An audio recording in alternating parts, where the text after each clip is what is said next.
परमात्मा के नाम रूप लीला गुण चिंतन का यह स्वभाव ही है कि वह जीवों को पवित्र कर देता है। किसी रूप में ही उनका सेवन क्यों न किया जाए। क्या कोई अमृत पीने के बाद यह कह सकता है कि मैं अमर नहीं होना चाहता? वह अमर हो ही जाएगा, क्योंकि अमृत का यह स्वभाव है।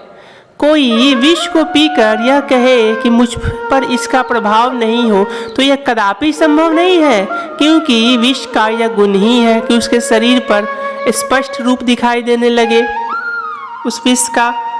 उसी प्रकार परमात्मा के जो भी नाम रूप लीला गुण चिंतन है, जो संतों की वाणियाँ हैं, जो दिव्य रस की धारा संतों ने स्वयं अनुभूति करके उनको पदों के रूप में संकलित किया है, वास्तव में वह परमात्मा की प्रेम रस रूपा भक्ति प्राप्त कराने में तत्काल समर्थ होते हैं।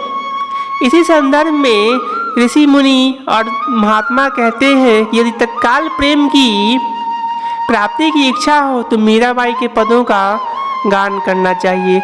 वैसे ही रैदास जी, कबीरदास जी, हरिराम व्यास जी, श्री हरिवंश महाप्रभु जी और अलग अलग जो रसिक हुए हैं, उनकी पदावली का गान करने से स्वतः ही जो हमारे इष्ट हैं उनकी प्रीति प्राप्त होती है। और उसका गायन अगर किसी महत् पुरुष ने स्वयं किया है, भले ही उसकी वाणी टूटी फूटी ही क्यों ना हो, किंतु उसमें एक अलौकिक तेज होता है जो सीधे हृदय में विलीन कर मनुष्यों के कलिमल का नाश कर देते हैं और उनके हृदय में भी प्रेम के अंकुर का बीज का अंकुरन होने लगता है। इसीलिए बार बार कहा जाता है कि संतों का आश्रय ग्रहण करो, जो सच्चे साधु हैं उनका आश्रय ग्रहण करो, क्योंकि वे स्वयं आचरण करते हैं।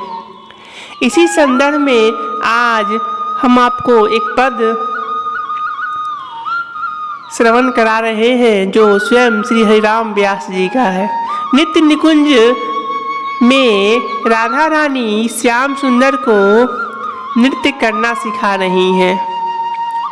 शरद पूर्णिमा की रात्रि में जब रास लीला हुई थी तो अपने हाथ में लकुटी लेकर राधा रानी श्याम सुंदर श्री कृष्ण को नृत्य करना सिखा रही हैं।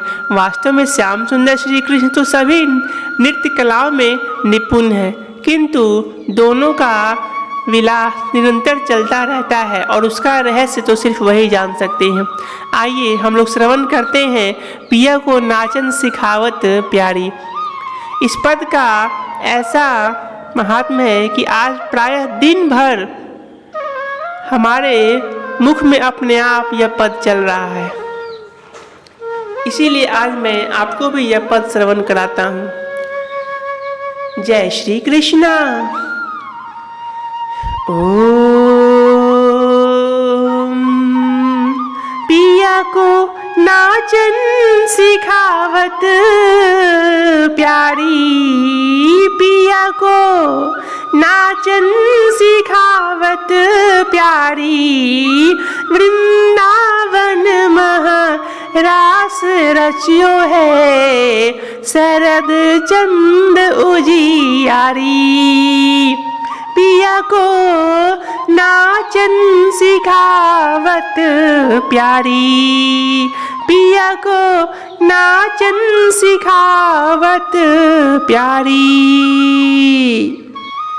ताल मृदंग उपंग बजावती, ताल मृदंग उपंग बजावती, प्रफुल्लित है सखी सारी, प्रफुल्लित है सखी सारी।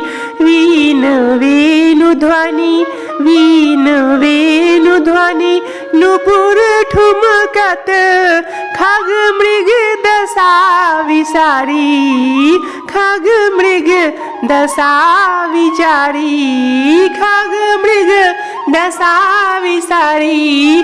पिया को नाचन सिखावत प्यारी, पिया को नाचन सिखावत प्यारी। मान गुमान लकुट लिए ठारी, मान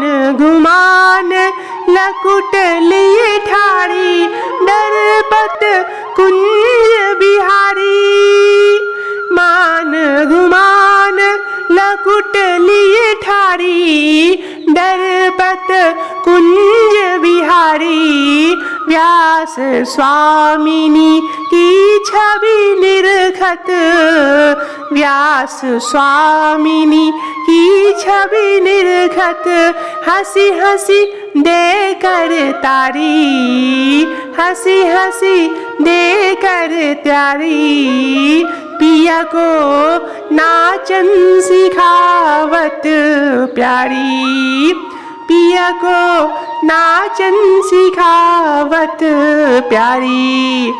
परमात्मा श्री कृष्ण डर में नाच रहे हैं कि उनसे कोई भूल न हो जाए। हरिराम व्यास जी स्वामिनी श्री राधा रानी की छवि देखकर हंस हंस कर ताली बजा रहे हैं। अद्भुत है यह प्रसंग।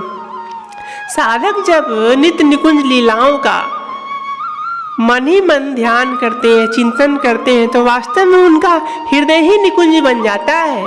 जानते हैं वास्तव में वृंदावन क्या है, गोलोक क्या है, वैकुंठ क्या है, साकेत क्या है, काशी क्या है।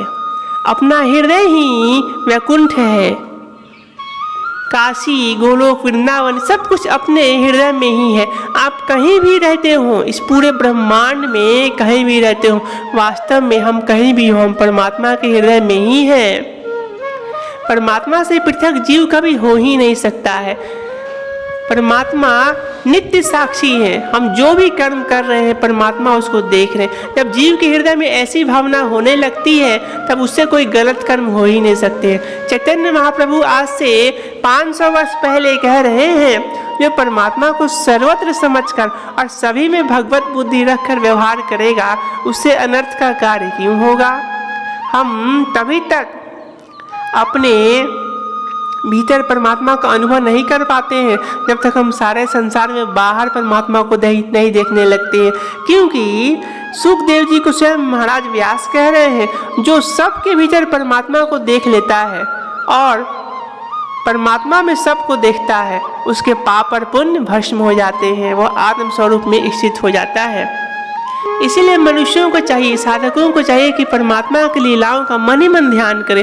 उनके हृदय में ही वृंदावन प्रकट हो जाएगा। वृंदावन का आश्रय ले ले, सच्चे हृदय से आश्रय ले ले।